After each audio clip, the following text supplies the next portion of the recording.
Now let's talk about my favorite scene in the whole film, when Baby Bink is trapped in a gorilla cage and is almost eaten alive. Number 4. The gorilla scene. So somehow Baby Bink ends up inside a gorilla cage, and for 30 minutes we have to watch these assholes try and get the baby out in long, boring, and unfunny ways.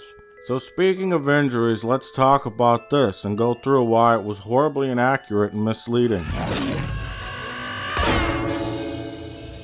Number 1. In order to bend a 1" by 1" steel bar, you need to exert about 40,000 psi of pressure. Number 2. His body would not be able to apply that kind of pressure without resulting in serious medical injuries. Number 3. The gorilla could not throw him the way he did, without proper leverage, and certainly couldn't throw him at the speed needed to bend the bars. Now, assuming that the gorilla could actually throw him fast enough to bend those bars, this is what would have happened to Joe Montaigne. Number 1. His spine would have shattered on impact, along with his hip and pelvic bones. Number 2. His torso would bend inwards, snapping his clavicle bones and shattering his entire rib cage.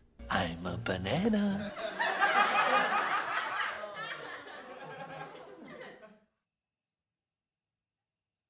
Number 3. Massive damage to all internal organs. Number 4. His skull would have cracked when it hit the bars, causing brain damage or instant death. If his head managed to pass in between two bars, the whiplash effect would have certainly severed his head from his body. But I doubt that would have happened in a children's film. This would cause the head to land somewhere in the chimpanzee cage, roll around on the ground for a few seconds before coming to a stop. The chimpanzees would then look for the head, find it, and then begin ripping it apart, eating the flesh off the skull.